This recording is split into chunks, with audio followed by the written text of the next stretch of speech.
nosotros no aceptaremos la exclusión de nuestro pueblo de ese derecho. Mr. Gorbachev, tear down this wall.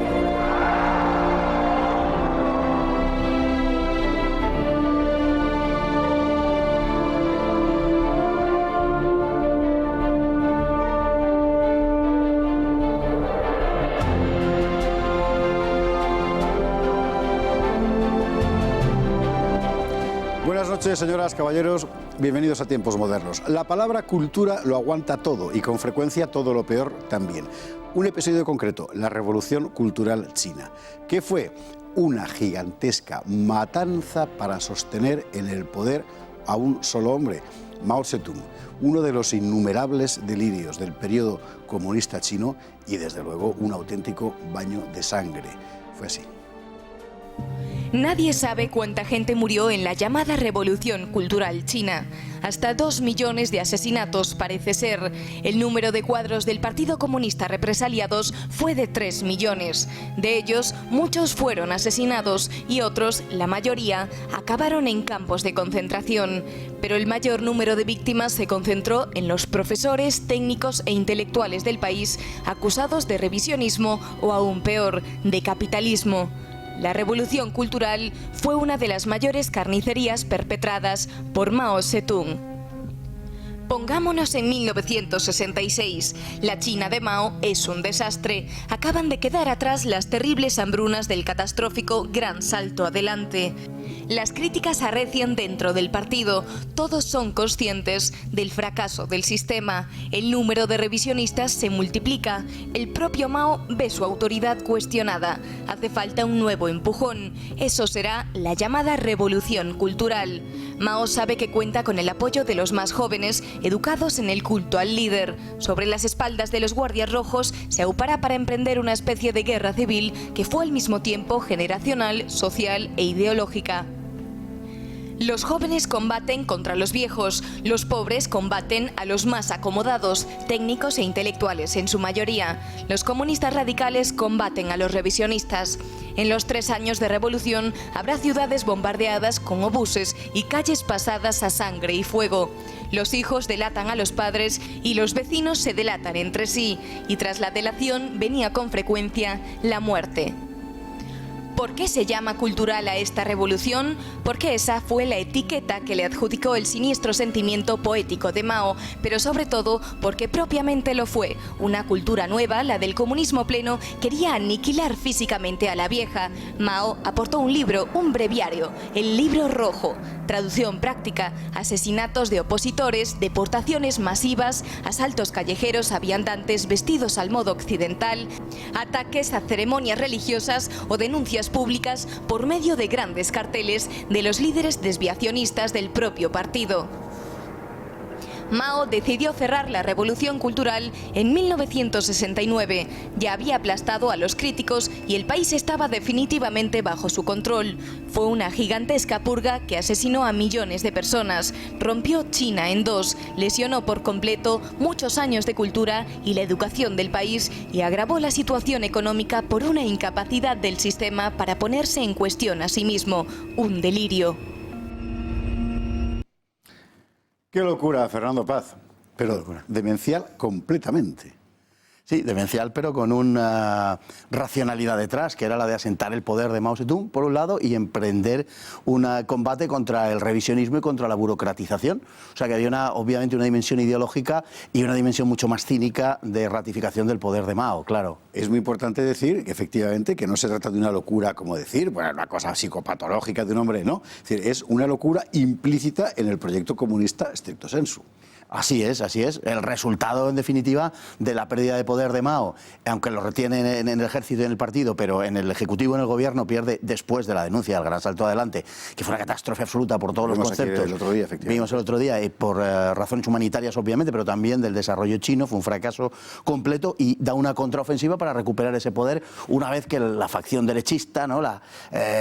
Liu Shaoqi, Deng Xiaoping y Pen Zheng le arrebatan el poder con, bueno, más o menos el beneplácito segmento del partido que está un poco harto de los experimentos de Mao. Y es, digamos, retomar la ofensiva para recuperar el poder, en definitiva, ¿no? Con la banda de los cuatro, en la cual está su mujer, ¿no? Jin King, y sobre todo el apoyo del ejército Lin Biao. O sea, todo un verdadero grupo homicida, ¿no? Un auténtico grupo homicida. Sí. La facción derechista, decías. Efectivamente es la facción que se le llama derechista porque lo que intenta es reintroducir en el sistema comunista pequeñas fórmulas de economía privada para hacer que la gente no se muera de hambre. Exactamente, claro. Es un poco los sectores del partido que apoyaron la ANEP en el caso bolchevique, pues podría venir representado más o menos por Buyarin, que pretendían que, digamos, la economía de mercado o cierto tipo de economía de mercado, aunque no fuera plena, digamos, se mantuviese durante un tiempo razonable, medido en tiempo, digamos, de décadas en China para facilitar el desarrollo chino, porque entendían que la aplicación directa del comunismo, como el propio Gran Salto Adelante había demostrado, era inviable, ¿no? Y entonces Mao dice, bueno, vosotros que sois mis pares, por así decir, que habéis hecho la revolución conmigo, me discutís, entonces yo os voy a desbancar apoyándome sobre aquellos que no hicieron la revolución conmigo, sino que se han criado en ella, la gente más joven, completamente fascinada por el mito del gran timonel, del líder, es decir, del propio Mao, y explotando al máximo el culto a la personalidad que él mismo había creado para descabezar literalmente a la gente de su generación, que era la gente más preparada, la única gente capaz de llevar China realmente adelante. Exactamente, lo que hay una generación efectivamente de la revolución, hay una nueva generación que ya se ha criado en la revolución y que no conoce nada, y que es la juventud radicalizada, y hay una generación intermedia que es a la que se acusa en gran medida, digamos, de acomodación y de corrupción. Es esa generación beneficiaria políticamente de la revolución, que no ha hecho exactamente la revolución, sino que ha aparecido justo inmediatamente después, y que están usufructuando los resultados de la revolución, ¿no? Y pone en marcha un gigantesco movimiento de millones de personas, de millones de jóvenes extraordinariamente radicalizados, como no se había visto hasta entonces, y que serán en gran parte, por decirlo de alguna manera, los padres de los Jemeres Rojos. De Camboya, de los que vamos a hablar un día, porque aquello fue otra locura brutal. Pues es una especie de embrión, de comienzo de todo aquello. Porque efectivamente el sistema es el mismo, es decir, el ciudadano identificado con la pericia técnica, la superioridad intelectual, etcétera, ese es el culpable. Ese es el que hay que apartar de la vida pública, humillar públicamente con esos capirotes que hemos visto ahí, o directamente matar, porque los muertos fueron muchísimos. Claro, son los especialistas que son denostados, los especialistas, los profesores, los maestros. Fue un ataque a lo que se llamó los cuatro viejos, ¿no? Los viejos usos, las viejas costumbres, el viejo pensamiento y la vieja cultura. Eso es lo que dice Mao, efectivamente. Claro, y había que terminar con eso. ¿Y quién transmitía eso? Los profesores, los maestros. ¿Y quiénes eran los que perdían de vista, digamos, el sentido de la revolución socialista? Los especialistas, que solo se fijaban en facciones muy concretas. Que la máquina funcione, no que sea una máquina proletaria. Eso es. Y sin embargo la visión de Mao era exactamente la contraria, es decir, que sea proletaria aunque no funcione, y no funcionaba. Mao escribe un librito que en realidad no lo escribe él, se lo escribe, es una compilación de frases suyas, de sus infinitos discursos, el famoso libro rojo que hemos visto esgrimiéndolo a los guardias rojos como si fuera el Evangelio. En la práctica lo era, y en Europa, por cierto, se importó mucho ese libro rojo de Mao. Efectivamente, tuvo un gran predicamento en la progresía europea durante los años 60 y 70. Y bueno, era verdaderamente, nunca mejor dicho, el Evangelio, hasta tal punto, el Evangelio de la Revolución China, hasta tal punto que se le atribuían milagros, literalmente, ¿sí? Incluso resurrecciones. ¿Oh? Había habido gente que había recuperado...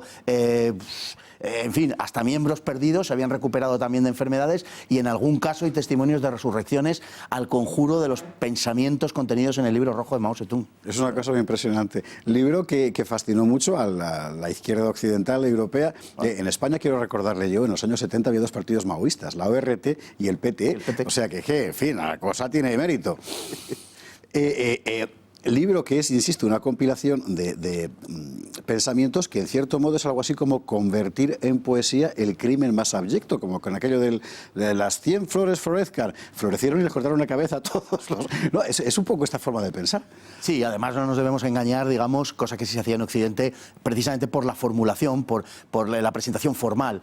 Acabas de citar un episodio muy curioso que es el de las 100 flores, efectivamente, cuando Mao hizo que afloraran, ¿no? Que afloren 100 flores, que afloren 100 escuelas de pensamiento, que todo el mundo pueda decir... La pluralidad dentro de no sé qué, ala. Y cuando efectivamente se hicieron públicas aquellas opiniones, muchas de las cuales iban contra el partido, les cortó la cabeza a aquellas flores, le cortó los tallos a aquellas flores literalmente, ¿no? También fue literal la decapitación y otras cosas en la Revolución Cultural. Hay casos incluso atestiguados por el gobierno chino entonces y hoy de canibalismo ritual sobre los malos. Sí, sí, sí, absolutamente. Es decir, es difícil de entender porque, digamos que en ese combate contra todo lo viejo y contra todo lo antiguo había una persecución feroz contra aquella China que impedía, en definitiva, a la propia China convertirse en una superpotencia y transformarse en un país socialista.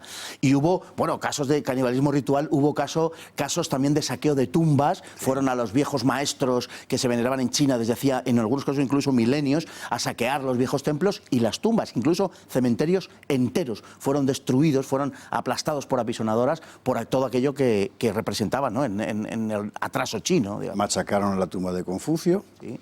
La cuestión es que tú tienes un régimen que no funciona y la culpa es del otro, del anterior. Y claro, esa incapacidad para ponerse en cuestión del comunismo es muy específicamente china, ¿verdad? Quiero decir, al final el comunismo siempre ha utilizado la purga, la autocrítica, etcétera, como un sistema de autoafirmación del poder vigente, como hizo Stalin, por ejemplo. Pero yo creo que el fanatismo del caso chino es muy poco común. Muy poco común. Por ejemplo, respecto a lo que tú citabas, recordemos que Stalin sí rehabilitó algunos episodios de la historia, por ejemplo el de Iván el Terrible, sí, ¿no? Y en fin, toda la lucha contra los boyardos, contra la nobleza rusa y tal. En el caso chino no, en el caso chino es un proceso de radicalización donde se execra absolutamente todo, todo el pasado, y un paso más adelante nos encontramos con los Gemeres Rojos, que ya es la locura. Si hubieran podido llevar Camboya a otro planeta, seguramente lo hubieran llevado, ¿no? Adelantamos ya el asunto, nos ocuparemos de él próximamente. Los Gemeres Rojos es un movimiento comunista maoísta camboyano que exterminó a aproximadamente casi, bueno, entre un cuarto y un tercio de la población del país. Una cosa terrible, lo hablaremos aquí en otro programa. La cuestión es que la revolución cultural triunfa en el, creo que es 9º Congreso del Partido, Mao queda absolutamente consagrado sobre todos los demás, y a partir de ese momento China literalmente se congela hasta la muerte de Mao. La China siguiente es la China de la revolución cultural, es decir, una auténtica nulidad, entre otras cosas porque no hay profesores, no hay técnicos, no hay especialistas, claro, no funciona nada. Bueno, los institutos de enseñanza media estuvieron cerrados hasta el año 70 y las universidades hasta el 72. O sea, durante 6 años no hubo una universidad abierta en China. Esa es la realidad.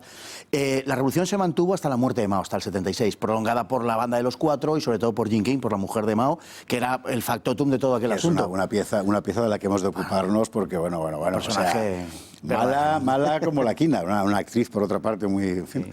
Muy aparente, además, físicamente, sí, fue lo que atrajo a Mao de ella en origen, pero tenía unas grandes ambiciones, ¿no?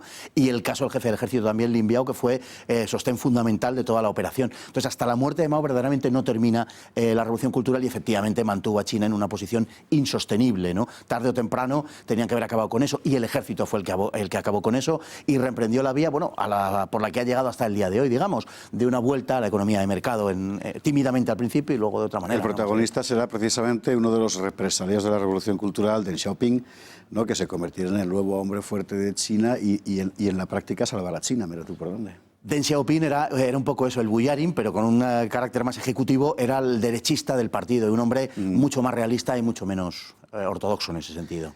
Bueno, esto fue la Revolución Cultural. Fernando Paz, muchísimas gracias. Un placer. La Revolución Cultural China, uno de los episodios más delirantes de la historia contemporánea, siglo XX. Tremendo. Gracias por estar ahí y hasta el próximo día en Tiempos Modernos.